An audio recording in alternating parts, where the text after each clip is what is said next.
प्रेम पत्र राधा स्वामी 5वां भाग सिलसिला वचन 34 सहज उपदेश। आरती का कायदा और फायदा। वक्त सत्संग के एक तरीका आरती का जारी है। उस वक्त प्रेम के शब्दों का वाणी में से पाठ किया जाता है और जो शख्स आरती करना चाहता है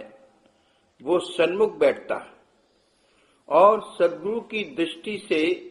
अपनी दृष्टि जोड़कर और मन को समेटकर शब्द के मजमून पर नजर रखता है और पहले या दूसरे मुकाम पर अपनी सूरत को ठहराता है। यह तरीका असल में ध्यान का है, लेकिन तन्हाई में मन ऐसा नहीं लगता जैसा कि सद्गुरु के सन्मुख यानी उस वक्त दुनियावी ख्यालात नहीं उठाते हैं, यानी उस वक्त दुनियावी ख्यालात नहीं उठते हैं और सद्गुरु की नजर के आश्रय से रस और आनंद विशेष हासिल होता है। अक्सर 10-5 या ज्यादा सत्संगी इस तरह पर आरती करते हैं और सब सन्मुख बैठते हैं और हरेक के वास्ते एक या दो शब्द का जुदा गाना पाठ किया जाता है और जब तक कि कुल आरतियां खत्म होवें सब सत्संगी इसी तरह दृष्टि अपनी सद्गुरु के स्वरूप पर जमा कर और मन को समेटे हुए बैठे रहते हैं और अंतर में रस और आनंद लेते हैं।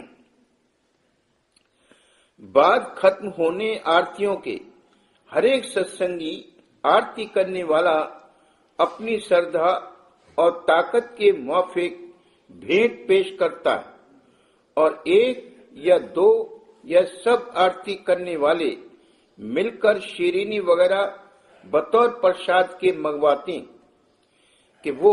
आरती के खत्म होने पर कुल सत्संगी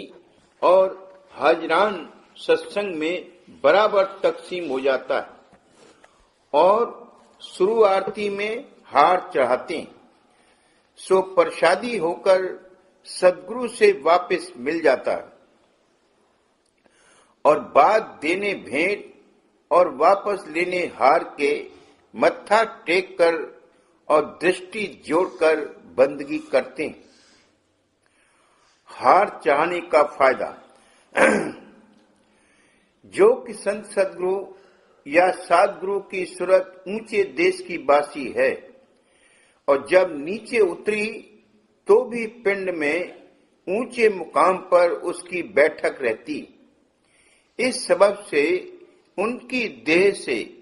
जो रूहानी धारें निकलती हैं वो भी ऊंचे मुकाम की और निहायत निर्मल और शीतल होती हैं और फूल निहायत नाजुक और लतीफ होता है और चाहे किसी किस्म की धार हो उसका असर उस पर बहुत जल्द पैदा होता है। सो जब के हार बनाकर संत सद्गुरु या सद्गुरु के गले में डाला गया तब उनकी देह और हाथों के स्पर्श से उसमें बहुत असर उनकी रूहानी धार का आ जाता है और पहनने वाले के बदन में वो असर प्रवेश करता है, यानी संतों की रूहानी धार हार पहनने वाले की रूहानी धार से मिलकर नया असर पैदा करती और निर्मलता और शीतलता को बढ़ाती, यानी ऊंचे मुकाम की तरफ उसका मुख मोड़ती। मत्था टेकने और बंदगी करने का फायदा। जाहिर है कि आंखें झरोखे दर्शन हैं, क्योंकि हर एक शख्स की बैठक उनके अंतर में है और वहीं से वो जगत और उसकी रचना को देखता है। जैसा जिसका मन वैसी उसकी नजर होती। संत सदगुरु और साधगुरु ऊंचे देश के वासी और महानिर्मल और महाशीतल और दयाल हैं, और उनकी नजर भी दयालुता और शीतलता और मेहर से भरी हुई है, और जिस पर वो नजर तवज्जो के साथ पड़ती है उसके दिल पर भी वही असर किसी कदर पैदा करती है। इस वास्ते उनकी नजर के साथ नजर मिलाकर बंदगी करने में बहुत फायदा होता है, यानी उनकी दया और मेहर हासिल होती है, और जो कि उनकी देही और खासकर हाथों और चरणों से हर वक्त महापवित्र रूहानी धारें निकलती रहती हैं। इस वास्ते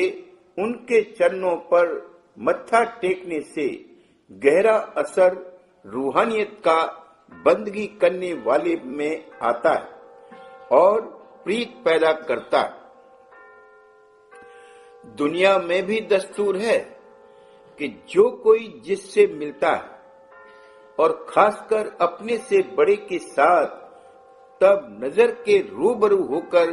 बंदगी या प्रणाम करता है। अगर सन्मुख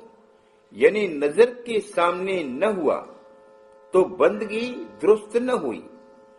और जब कुछ ख्वाहिश या दरख्वास्त पेश करता है तो नजर मेहरबानी की मांगता है, और जब अपने बराबर या छोटे से मिलता है तब मोहब्बत और प्यार की नजर से उसको देखता है।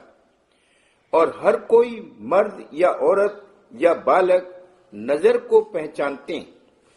यानी नजर से हाल मन की मोहब्बत और दोस्ती या दुश्मनी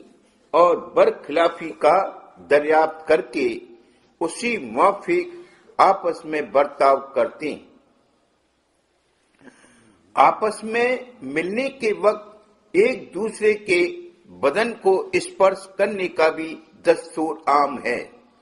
और ये निशान अदब और दोस्ती और मोहब्बत का समझा जाता है। जैसे कोई जहां मोहब्बत ज्यादा है बगलगीर होकर मिलते हैं, यानी सीने से सीना मिलाते हैं या हाथ से हाथ मिलाते हैं, या जहां बड़ाई छुटाई का हिसाब है घोंटे या पांव छूते या चरण चूमते। इस कार्रवाई से दोनों की रूहानी धारें आपस में मिलती हैं